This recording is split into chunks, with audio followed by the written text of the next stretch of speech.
Hello भैया, मैं second prop student. I hope आप सभी लोग ठीक होंगे और अपनी अच्छे से पढ़ाई कर रहे होंगे।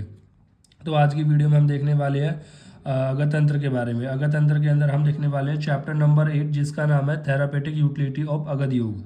ठीक, अभी अगध योग, अगध का मतलब क्या होता है? अगध का मतलब होता है एंटीडोट या एंटी पॉइजनिंग। ठीक है, मतलब योग का मतलब कॉम्बिनेशन, मतलब हम यहाँ पर एक दो या दो से अधिक द्रव्य को ऐसे सहयोग कराएंगे जिसकी वजह से हम उसको किसी भी एक जो पॉइजन है उसका हम एंटीडोट बना सके, एंटी पॉइजन बना सके। जैसे कि बहुत सारे पॉइजन होते हैं, जैसे गर्विस हो गया, दूसी विष हो गया, या फिर स्नेक पॉइजन हो गया, स्कॉर्पियन पॉइजन हो गया, रेड पॉइजन हो गया। इन सभी का एंटीडोट या एंटी पॉइजनिंग बनाने के लिए हम यहाँ पर बहुत सारे द्रव्य को एक प्रकार से सहयोग कराएंगे, तो उसे हम बोलते हैं अगध योग। ठीक है, तो विष के प्रभाव को कम करते हैं। तो अगध योग क्या होते हैं? कोई सा भी विष होता है उसको प्रभाव को यहाँ पर कम करते हैं। एक तरीके से हम यहाँ पर इसको हम बोल सकते हैं आयुर्वेद की टॉक्सिकोलॉजी। ठीक है, तो सबसे पहले हम बात करते हैं दूषी विषारी अगध। जो दूषी विषारी अगध होता है ना, जो इसमें जो दूषी विष होता है, मेनली दूषी विष को कम करने के लिए हम यहाँ पर दूषी विषारी अगध को पूछा जाता है। ये बहुत इंपॉर्टेंट है, सबसे ज़्यादा इंपॉर्टेंट है। इनके अंदर ये दूषी विषारी अगध ही होता है, वाइवा वगैरह में भी ये पूछ लिया जाता है। तो देखो, मेरा यही कहना रहेगा कि इसमें अगर आप श्लोक को याद करते हो तो आप यहाँ पर सारे द्रव्य याद कर सकते हो। ठीक है, जैसे इसका जो श्लोक है, पिपलियो ध्यामक मासी रोध मेला सुरवर्चिका कूट त्रंटम नतम कुष्टम यष्टिन चंदकम गैरिकम दूसी विसारी नियमनम ना ना या चा अन्यत्रापि वार्यते। तो यहाँ पर पिपली मतलब पिपली, और ध्यामक ध्यामक, और मासी मासी हो गया, और रुद्र को हम लोद्र बोलते हैं, और एला हमारी इलायची होती है, और सुरवर्चिका हुला हुलू होता है, और कुंटनम केवटिक मोथा, और नतम मतलब तगर, कुष्टम कुट, यष्टि मतलब मुलैठी, और चंदन, और गैरिकम यानी गेरू। तो ये यहाँ पर 12 द्रव्य बताए गए हैं। और जो रेफरेंस है वो कौन सा है? अष्टांग हृदय का उत्तर स्थान 35।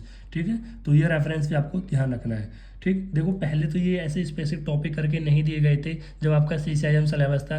जब से आपका ये NCSM सिलेबस हुआ है तो इसको स्पेसिफिक मेंशन करके दिया है। तो यानी कि यहाँ से 5 नंबर में से क्वेश्चन पूछ लिया जा सकता है, कोई भी एक अगध आपसे पूछ लिया जा सकता है। तो सबसे पहले याद रखना है कि आपको जो दूसरी विषारी अगध होता है, इसके कौन कौन से द्रव्य होते हैं? इसमें 12 द्रव्य होते हैं, और इसका जो रेफरेंस है वो अष्टांग हृदय का उत्तर स्थान 35 है। श्लोक सभी को याद करना है, तभी जाके आप यहाँ पर इसके घटक द्रव्य को और इसका चिकित्सा उपयोग आप याद रख सकते हो। जैसे चिकित्सा उपयोग में बताया गया है कि दूसरी विष में अतिसार, अरोचक, पिपासा, मूर्छा, वमन, मोह और दूसरे उदर, इन सभी में आप यहाँ पर दूसरी विषारी अगध का प्रयोग कर सकते हो। देखो दूसरी विषारी अगध क्या होता है? मतलब दूसरी विषारी मतलब ऐसे, ये तो दूसरी विष कैसा होता है कि जो हमारी बॉडी में धीरे धीरे धीरे धीरे करके एक बहुत ज़्यादा अमाउंट में होके अपना प्रभाव दिखाता है, उसको हम बोलते हैं दूसरी विष। ठीक है, तो इन सभी के लिए आप यहाँ पर दूसरी विषारी अगध का प्रयोग कर सकते हैं। ठीक है, तो कैसे याद रखोगे? डी से दूसरी विषारी और डी से डिलेड पॉइजन। मतलब जो भी डिलेड पॉइजन होते हैं, जैसे कि दूसरी विष हो गया, तो वो भी क्या होता है? डिलेड पॉइजन होता है। मतलब इसका जो इफेक्ट होता है वो बहुत लॉन्ग टाइम में दिखाने को मिलता है। ऐसा नहीं है कि बिल्कुल आपने एकदम से दूसरी विष का प्रयोग किया और आपको इफेक्ट देखने को मिल जाएगा, नहीं, धीरे धीरे। देखो हम पहले इन चैप्टर को पढ़ चुके हैं, दूसरी विष क्या है, गर्भ विष क्या है। अब आप लोगों का क्वेश्चन ये है कि दूसरी विष और गर्भ विष में मुझे डिफरेंस बता दीजिए। ठीक है, क्योंकि ये चैप्टर मैं आपको पहले पढ़ा चुका हूँ, नहीं पता है तो कमेंट कर दीजिए, मैं आपको वहाँ पर एक्सप्लेन कर दूंगा, या नेक्स्ट वीडियो में इसको अच्छे से एक्सप्लेन कर दूंगा। ठीक है, सबसे पहले आपको ध्यान रखना है कि दूसरी विषारी अगध में आपको क्या लिखना है? पहले श्लोक लिखना है, ठीक, फिर उसका रेफरेंस लिखना है, देन घटक द्रव्य 3 पॉइंट, चौथा चिकित्सा प्रयोग 4 पॉइंट। ठीक है, और संख्या कितनी है? 12। तो कितनी संख्या? 12। तो ऐसे 4-5 पॉइंट बना के लिख सकते हो जिसमें आपको यहाँ पर पूरे नंबर मिल सकते हैं। देन उसके बाद हम बात करते हैं अपने दूसरे अगध के बारे में, जो कि हमारा बिलवादी अगध। देखो इसका श्लोक काफ़ी बड़ा था तो मैंने नहीं लिखा है, आपको केवल क्या रखना है? इसका जो बिलवादी अगध है, इसका रेफरेंस भी अष्टांग हृदय के उत्तर स्थान 36 है। इसमें 35 था, इसमें 36 था। दूसरी विषारी के बाद बिलवादी अगध, इसमें 35 था तो इसमें 36 है। अब कौन कौन से घटक द्रव्य होते हैं? बिल्व, मूल, तुलसी पुष्प, करंज का फल, तगर, देवदारू, आमल की, हरित की, विभक्त की, शुंठी, मिर्च, पिपली, हरिद्रा और दारू हरिद्रा। हरिद्रा और दारू हरिद्रा दोनों को मिला के क्या बोलते हैं? निशाद्वय बोलते हैं। ठीक है, निशाद्वय, कंफ्यूज मत होना। और यहाँ पर आमल की, हरित की, विविध को क्या बोलते हैं? त्रिफला बोलते हैं। शुंठी, मिर्च, पिपली को त्रिकटु या वियोज बोलते हैं। इसको याद करने की ट्रिक कैसे है? देखो मैंने इसको याद करने की ट्रिक बना रखी है। इसकी ट्रिक कैसी है? इसकी ट्रिक ऐसी है कि बिल्व तुलसी की तगड़ी दारू है। तो कैसा रखना है कि जो बिल्व है, कि जो बिल्व तुलसी की तगड़ी दारू है। तो याद रखना, बिल्व तुलसी की, जो बिल्व है वो तुलसी की तगड़ी यानी तगर, और दारू यानी देवदारू। ठीक है, तगड़ी दारू है। ठीक है, कौन है? तीन फल वाली, तीन फल वाली। देखो जो दारू वो किससे बनती है, फल से बनती है, और यहाँ पर जो दारू बन रही है वो कैसे बन रही है, तीन फल से बन रही है। तो तीन मतलब क्या याद रखोगे आप यहाँ पर, त्रिकटु याद रखोगे, जिसमें आप याद रखना शुंठी, मिर्च और पिपली। और फल, फल त्रिकम किसको बोलते हैं हम त्रिफल हम बोलते हैं त्रिफला को, हरित की, विविध की और अमल की। तो ये रहा ना, हरित की, विविध की और अमल की। तो याद रखना कि जो बिल्व तुलसी की तकड़ी दारू है तीन फल वाली, तीन फल वाली, ठीक है, तीन फल वाली। अब ये हरिद्र दारू उधर कैसे याद रखोगे, देखो आपने याद रखना देव दारू, देव दारू से क्या याद रखोगे कि देव दारू, लास्ट में क्या रहा दारू, तो दारू हरिद्रा याद रख लेना, दारू से याद रखोगे दारू हरिद्रा, और लास्ट में हरिद्रा है तो हरिद्रा को अलग से सेपरेट करके लिख दो। सिंपल है ना, तो ऐसे तो कुछ नहीं है, सिंपल। तो याद रखना है कि बिल्व तुलसी की तगड़ी दारू है तीन फल वाली, तो बिल्व तुलसी की तगड़ी दारू है तीन फल वाली, बिल्व तुलसी की तगड़ी दारू है तीन फल वाली। तो इस तरह से आप याद रख लोगे। फिर यहाँ पर चिकित्सा उपयोग किया है कि सभी द्रव्य को बकरे के मूत्र में बारीक पीस लेना है। यह अगध पान, नशे और अनुरंजन में प्रयोग कर रहा है। सर्विस, लूता विष, देखो यहाँ पर सांप के लिए, लूता विष के लिए, ठीक है, जो स्पाइडर वगैरह होती है। और यहाँ पर ये कौन सा विष है, ठीक है अभी देख लेता हूँ, ये आँखू विष है शायद, आँखू विष, ठीक है, आँखू विष। और विष का स्कॉर्पियन जो विष होता है, विषुचिका हो गया, अजीर्ण में हो गया, गर विष में हो गया, ज्वर में पीड़े, इन सभी में कह रहा है कि इनका आप उपयोग करा सकते हो। देखो कैसे याद रखना है, बी से बिलवादी अगध और बी से याद रखना बाइट, ठीक है, मतलब जो भी बाइट करते हैं, जैसे स्कॉर्पियन बाइट करता है तो वृश्चिका विष के लिए, सांप बाइट करता है तो सर्प विष के लिए, लूता बाइट करते हैं तो लूता विष के लिए, ठीक है, जितने भी विष होते हैं। और दूसरा गर विष के लिए भी हम यहाँ पर बिलवादी अगध को प्रयोग कर सकते हैं। देखो गर विष क्या होता है कि ये सहयोगज विष होता है, मतलब जो दो द्रव्य का आपस में सहयोग होता है तब जाके ये हमारा गर विष बनता है, ठीक है। इसके बारे में हम काफ़ी डिस्कशन पहले कर चुके हैं, ठीक। तो इसके बाद हम बात करते हैं दशांग अगध के बारे में, ठीक है। दशांग अगध का क्या श्लोक है कि बचा हिंगु विडंगानी सैंधव गज विपली पाठा प्रतिविषा व्योष काश्यपेन विनिर्मिता दशांग अगधम पीतवा सर्व कीट विषम जयाते। मतलब अगर आप दशांग अगध को पीते हो तो जितने भी सर्व कीट विष है तो उन पे आप विजय पा सकते हो, उनको आप विष को कम कर सकते हो। ये घटक द्रव्य कौन कौन से, बच्चा, हिंग, विडंग, सैंधव, गज विपली, पाठा, प्रतिविषा, सौट, मरीच और पिपली। रेफरेंस कौन सा, अष्टांग हृदय का उत्तर स्थान का 37। देखो पहला कौन सा आता है हमारा, दूसरी विषारी अगध, रेफरेंस अष्टांग हृदय के उत्तर स्थान का 35। दूसरा विलवादी अगध, रेफरेंस सेम था बस 36 आ गया। फिर दशांग अगध था तो रेफरेंस कौन सा आ गया, 37 आ गया। याद रखना पहला, दूसरी विषारी अगध, ऐसे आप सीक्वेंस याद रख लेना, ठीक है। फिर चिकित्सा प्रयोग क्या है कि सोथ, ज्वर, पांडु, अरोचक और कीट विष। सोथ, ज्वर, पांडु और अरोचक और कीट विष के लिए ये इनका नाश करने वाला होता है दशांग अगध, ठीक है। दशांग अगध का आप याद रख सकते हो। कैसे याद रखोगे, 10 घटक सूजन को रोकते हैं। देखो इसमें द्रव्य कितने होते हैं, 10 होते हैं, तो 10 घटक जो द्रव्य होते हैं वो मेनली सूजन को रोकते हैं, शोथ को रोकते हैं, ठीक है। और कीट विष को भी आप ध्यान रख सकते हो, ठीक। देन उसके बाद हम बात करते हैं मुरवादी अगध की, ठीक। मुरवादी अगध, तो मुरवादी का अगध क्या है कि मुरवा, अमृतम, आनतम, कणा, पटोली, चव्य, चित्रकान, वचा, मुस्ता, विडंगानी, तक्र, को उष्ण, अम्बु, मस्तु, अभि, पीव्र, दर्शेन व अम्लेन, गरो, उपतवावकम। तो यहाँ पर क्या बताया गया है कि यदि आप मुरवादी अगध को पीते हो तो उससे आपका यहाँ पर जो भी जो गर विष है, जो भी आपकी अग्नि मंद है वो बढ़ जाती है। अब इसके घटक द्रव्य कौन कौन से होते हैं, देखो मुरवा हो गया, अमृत यानी गिलोय हो गया, ठीक है, नातम मतलब तगर हो गया, और कणा मतलब पिपली हो गया, कणा पिपली को बोलते हैं, और पटोल हो गया, चव्य हो गया, चित्रक हो गया, मुस्ता हो गया, और वायु विडंग हो गया, ठीक है। तो उनको किसके साथ बताया गया है कि छाछ के साथ बताया गया है, कि उष्ण जल के साथ बताया गया है, अम्बु के साथ बताया गया है, मस्तु के साथ बताया गया है। तो क्या बताया गया है कि इन सभी द्रव्यों को उष्ण जल के साथ, कांजी के साथ या बिजोरिया रस के साथ या केवल कांजी के साथ ही पी सकते हैं। ये गर विष को नाश करते हैं। देखो गर विष का आपका दूसरा वाला जो कि हमारा बिलवादी अगध है, वो भी गर्विश को कम करता है, ये भी यहाँ पर गर्विश को कम करता है। तो मुरवादी अगध, देखो जो मुरवादी अगध है, जो मुरवादी अगध है वो क्या करता है, गर्विश उत्पन्न करता है, जिससे पाचन की हानि हो जाती है। तो एम से मुरवादी अगर, एम से क्या होता है मेटाबॉलिज्म, तो याद रखना मुरवादी अगध क्या करता है, आपके मेटाबॉलिज्म को ठीक करता है। मुरवादी अगध में क्या हुआ, देखो यहाँ पर जैसे गर्विश की वजह से क्या होता है, जो आपकी पाचन है, जो मेटाबॉलिज्म वो कम हो जाता है। तो मुरवादी अगध क्या करता है, आपके मेटाबॉलिज्म को ठीक करता है। तो एम से मुरवादी और एम से मेटाबॉलिज्म, इस तरह से आप यहाँ पर ध्यान रख सकते हो, ठीक है। देन हमारा जो पांचवा अगध है वो है पंचशिरस आदि अगध। अब इसके नाम से क्लियर, देखो इसका रेफरेंस देख लेना, अष्टांग हृदय का उत्तर स्थान का 35 था, जो हमारे पहले वाले दूसरी विषारी अगध का था, ठीक है। रेफरेंस इस तरह से ध्यान रख सकते हो। फिर हम बात करते हैं पंच शीर्ष आदि अगध, ठीक है। तो इसमें पंच शीर्ष आदि अगध में क्या है कि शीर्ष फल मूल त्वक पुष्प पत्रे समय धातु श्रेष्ठ पंचम श्रेष्ठो व्याम विषयनाम परवरो वधे इति पंच शीर्षो आदि अगधम। चरक चिकित्सा स्थान 23 का है। देखो सारे जितने भी अगध आए थे चारों किसके थे, अष्टांग हृदय के थे, ठीक है। लेकिन यहाँ पर पहला ऐसा है जो किसका, चरक का है। कौन सा, पंच शीर्ष आदि अगध।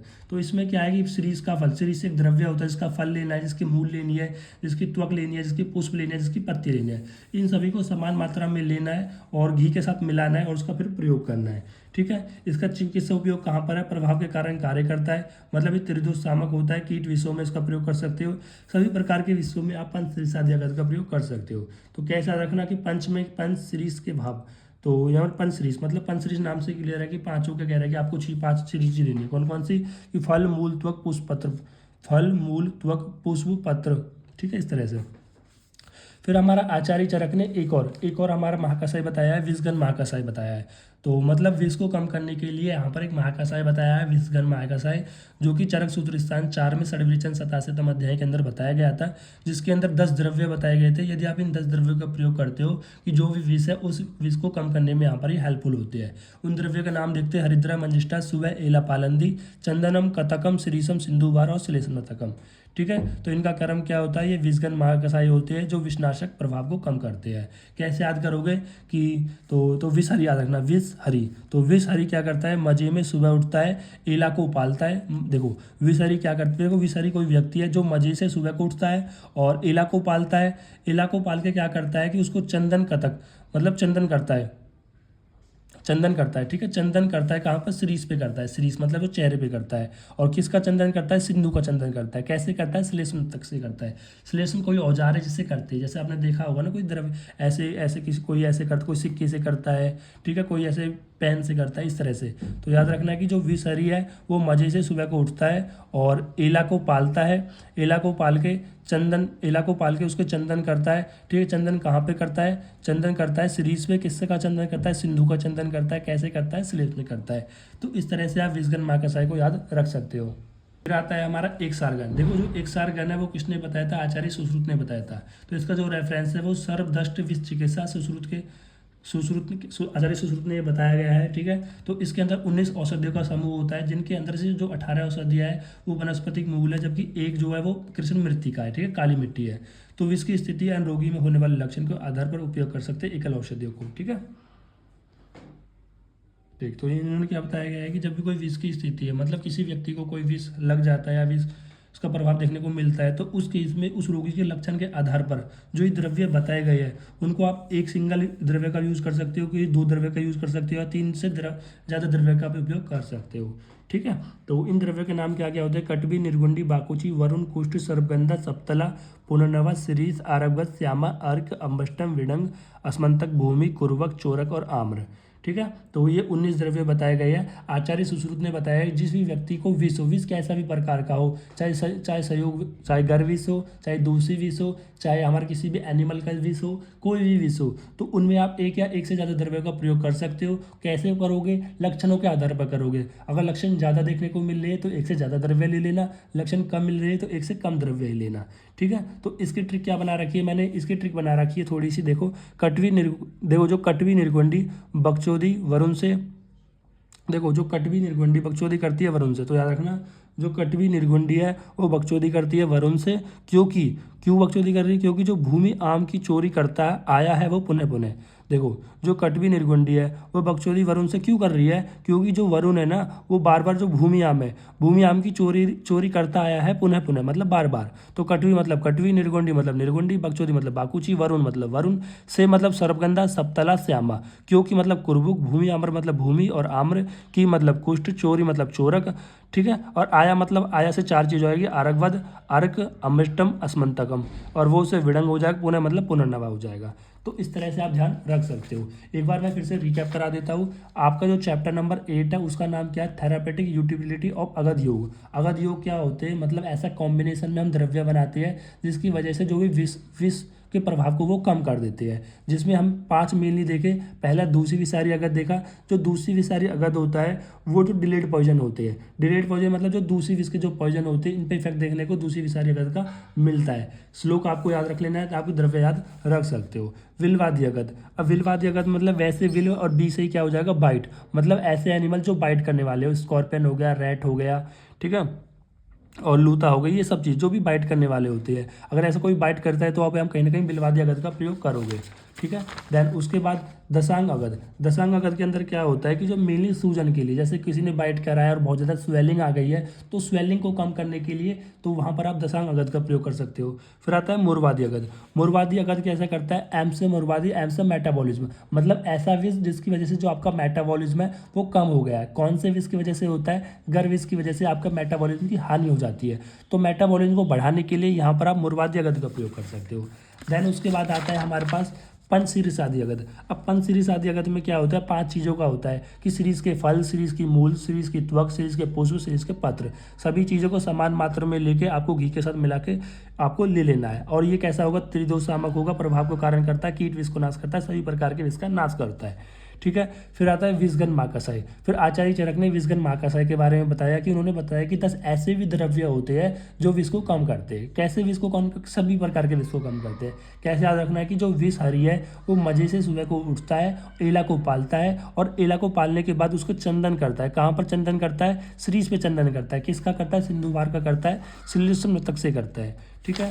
देन उसके बाद आचार्य सुश्रुत के एक सार गण के बारे में जाना कि आचार्य सुश्रुत ने 19 द्रव्य बताए हैं जो कि आपके यहाँ पर विष के प्रभाव को कम करते हैं। आचार्य सुश्रुत ने बताया है कि आप एक से ज़्यादा भी द्रव्य का प्रयोग कर सकते हो, 2 द्रव्य का, 3 द्रव्य का, 4 द्रव्य का, जब भी आपको विष के प्रभाव को कम करना है। वो कैसे कैसे आप सोचोगे, युक्ति से सोचोगे। यदि लक्षण ज़्यादा आ रहे हैं किसी भी विष के तो वहाँ पर आप एक से ज़्यादा द्रव्य का प्रयोग कर सकते हो। लक्षण कम आ रहे हैं तो एक से कम द्रव्य का प्रयोग कर सकते हो। तो इस तरह से आचार्य सुश्रुत ने बताया गया है। इसका जो रेफरेंस है वो सर्वदष्ट विष चिकित्सा के अंदर आचार्य सुश्रुत ने एक सार गण के बारे में बताया गया है। इस तरह से हमारा ये चैप्टर नंबर 8 कंप्लीट होता है। मुझे नहीं लगता कोई ऐसी चीज़ है जिसमें आपको यहाँ पर समझ नहीं आई है या छूट गई है। सारी चीज़ मैंने कवर करा दी है, जिस तरह से याद मैं करा सकता हूँ वो मैंने आपको अपने पूरे एफर्ट किए है। अब आपका ये काम बनता है, आपकी जिम्मेदारी, रिस्पॉन्सिबिलिटी बनती है कि आप चैनल को सब्सक्राइब कर ले और ज़्यादा से ज़्यादा दोस्तों को शेयर करें ताकि हमें ज़्यादा से ज़्यादा लोग देख पाए और हमारा मनोबल बना रहे। थैंक यू गाइस, फिर मिलते हैं एक ऐसी ही अच्छी वीडियो के साथ। Thank you guys.